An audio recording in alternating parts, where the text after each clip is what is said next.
काव्य हळूच मान वर करून बसण्याचा प्रयत्न करत होती, पण पोटात उसळणाऱ्या वेदना ती सहन करू शकत नव्हती. माझं आणि त्याचं नातं तुझ्या हातात नाहीये सानिया, ती खिन्न आवाजात म्हणाली. सानिया रुद्रकडे वळाली. रुद्र, आपण इथून जाऊया. अशा प्रकारच्या मुलींसाठी तुला रागवायचं कारण नाही. चल जाऊया. रुद्र. काव्याने त्याचं नाव पुकारलं, पण तो तिच्याकडे पाहिलंही नाही. त्यानं थेट तिथून चालत बाहेर पडायला सुरुवात केली. रुद्र. ती त्याच्या मागे पाहत राहिली. सानियाने मागे होऊन तिच्याकडे पाहिलं आणि एक उर्मट हास्य देत रुद्रसोबत निघून गेली. काव्याला स्वतःच्या शरीराचा राग आला. ती उठू शकत नव्हती आणि पोटाची वेदना असह्य होत चालली होती. डॉक्टर कुणी ॲम्ब्युलन्स बोलवा, मला रुग्णालयात जायचं. शिवाय लगेच धावत आला. त्याला तिला उचलायला भीती वाटत होती, पण त्यानं पटकन ॲम्ब्युलन्स बोलावली. तितक्यात रुद्र सानियासोबत गाडीत बसला होता.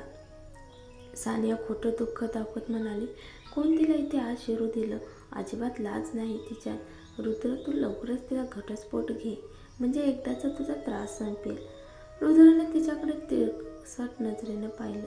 जर तू आता गप्प बसली नाहीस तर इथूनच बाहेर जा. सानिया थरथरली आणि चुपचाप बसली. रुद्रच्या मनात काव्य अजूनही जिव्हाळ्याची जागा धरून होती हे लक्षात आलं, पण काव्याच्या मनात मात्र कटुतेचा आणि असूयेचा कडवट गोडवा भरला होता. प्रत्येकजण रुद्रच्या आयुष्यात मनाई म्हणतो, पण ती मात्र नाही. ती ही संधी वाया घालवणार नाही. रुद्रचं हृदय जिंकून दाखवणारच. रुग्णालयात पोचल्यावर काव्याने वेदना सहन करत डॉक्टरांचा हात धरला. माझं बाळ वाचवावं. त्याला डॉक्टर काळजीने म्हणाले, तुमचं मानसिक आणि शारीरिक तणाव खूप वाढले. तुम्ही असंच चालू ठेवलं तर आपला धोका वाढू शकतो. 5वा महिना सुरू झालाय. तुम्ही तिथून हलू नका आणि भावनिक तडजोड अजिबात नको. जर बाळ नको असेल तर गर्भपाताचाही पर्याय आहे. काव्य जोरात मान हलवत म्हणाली, नाही, मी ऐकेन. मी काहीही करेन, पण माझं बाळ वाचवा. Doctor please.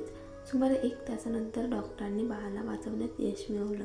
त्यांनी सूचनांचा ढग देऊन खोली सोडली. शिवाय दाराबाहेर थांबलेला होता. तो आत आला आणि म्हणाला, काव्या, तू आता आराम कर. रुद्र अजूनही रागात आहे. थोडं वेळ दे. काव्याने डोळे उघडले आणि विचारले, शेवटचा एकच प्रश्न आहे. सर, बोल. रुद्र सध्या सानियासोबत प्रत्येक दिवस घालवत आहे का?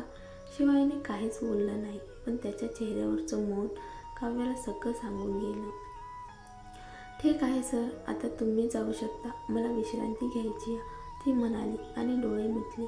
रुग्णालयात राहूनच तिचं आरोग्य थोडं सुधारू लागलं. 5वा महिना सरतात बाळाची वाढ वेगानं होऊ लागली आणि तिचं पोट दिवसेदिवस फुगत गेलं. डोळ्यांची हालचाल रात्री झोपताना अधिक जाणवायची. एक गोड ओझं वाटायचं. एक दिवस दिव्या भेटायला आली. काय काव्या, तुझं पोट तर वाढतंय, पण तू मात्र बारीक होत चालली आहे, दिव्या म्हणाली. काव्या हसून म्हणाली, डॉक्टर म्हणाले बारीक राहिलं तर बाळंतपण थोडं सोपं जातं. बिचारी काव्या, एवढे महिने रुग्णालयात राहते. आता 6 महिने पूर्ण झाले ना? हो, काव्याने सुस्कारा टाकला. आता अजून फक्त 3 महिने. पण डॉक्टर म्हणतात की जुळ्यांचं बाळंतपण आधी होऊ शकतं. मग रोज व्यवस्थित जेवत जा, दिव्याने सांगितलं. काव्याने मान डोळावली. माझा वेळच जात नाही. बाहेर काय चाललंय काहीच माहीत नाही. तिने सहज मोबाईल उघडला आणि बातम्यावर नजर टाकली.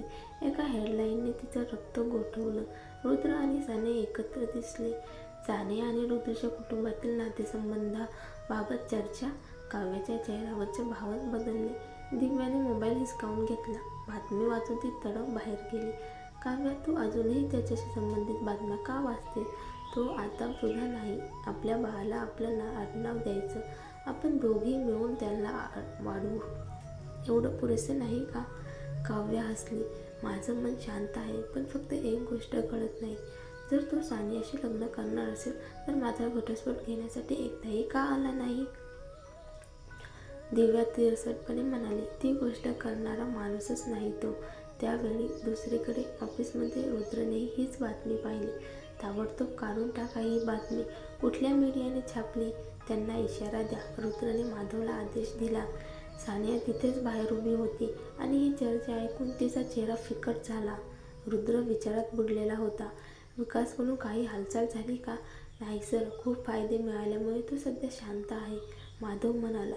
मानसी मॅनरचं काय? डिझायनर सापडत नाही म्हणून सगळं थांबले. डिझायनर काव्याचं काय? ती विकासकडून पैसे घेऊन निघून गेली. शोधा तिला. ती समजते काय स्वतःला? सुटून जाईल असं वाटतंय. सर, ती रुग्णालयात आहे, माधवने सांगितलं. काय? हो सर, 2 महिन्यापासून ती तिथेच आहे. रुद्र थोडा वेळ गप्प राहिला. ही तिची काय सहानुभूती मिळवण्याची नवीन खेळी तर नसेल ना? नीट तपास कर. सानियाही आश्चर्यचकित झाली होती. काव्या रुग्णालयात? त्या रात्री काव्या पुस्तक वाचत होती. अभ्यास.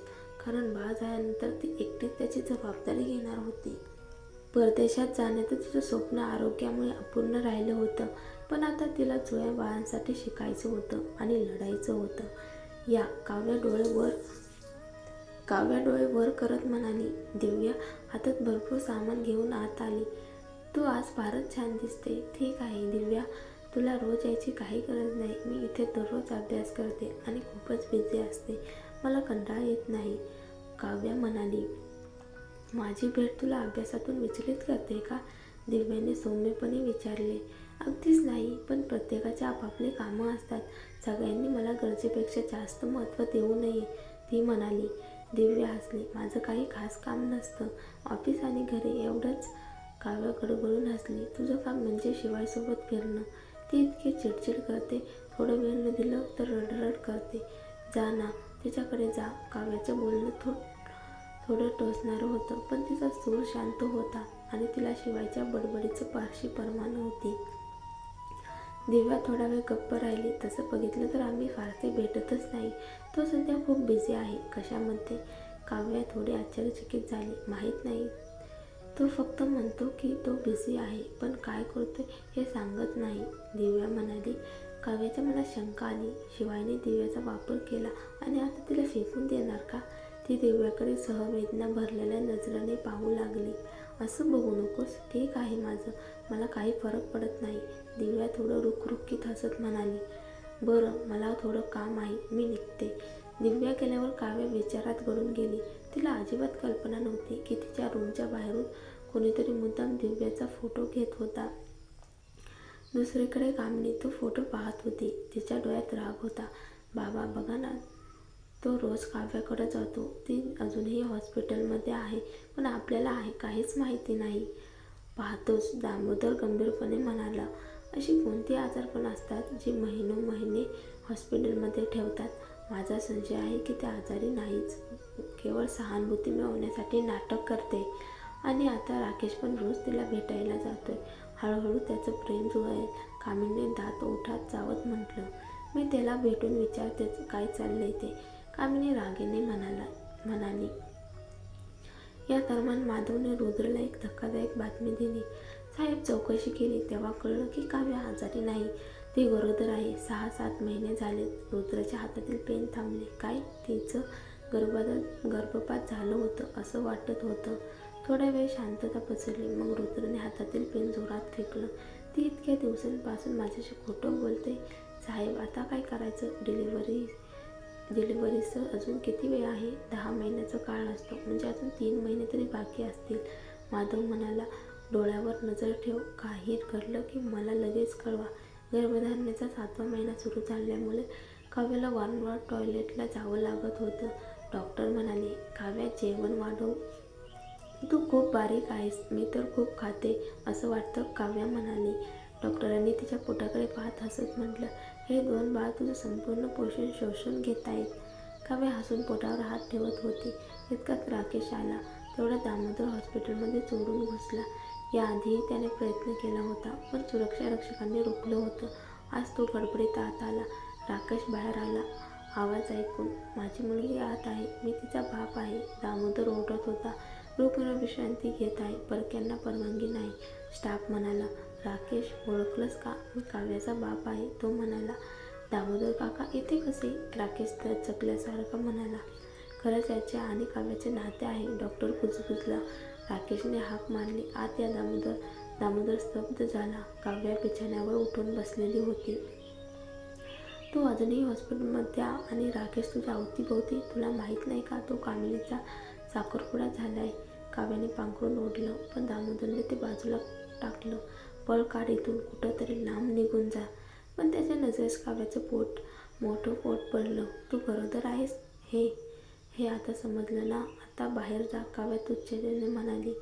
नाही, हे बाळ नक्कीच राकेशचं आहे. तू अशी कसली बाई आहेस? काव्याने भुवया वर केल्या. हे बाळ त्याचं नाही. तेवढ्यात तिच्या अंगातून पाणी वाहू लागलं.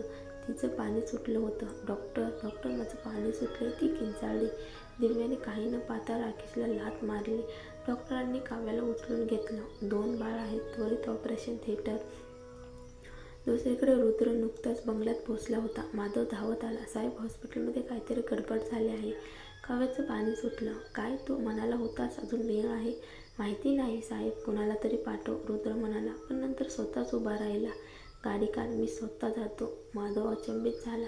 इतक्या दिवसात रुद्रने कधीच काव्याचा उल्लेख केला नव्हता, पण आज तो स्वतः रुग्णालयात जात होता.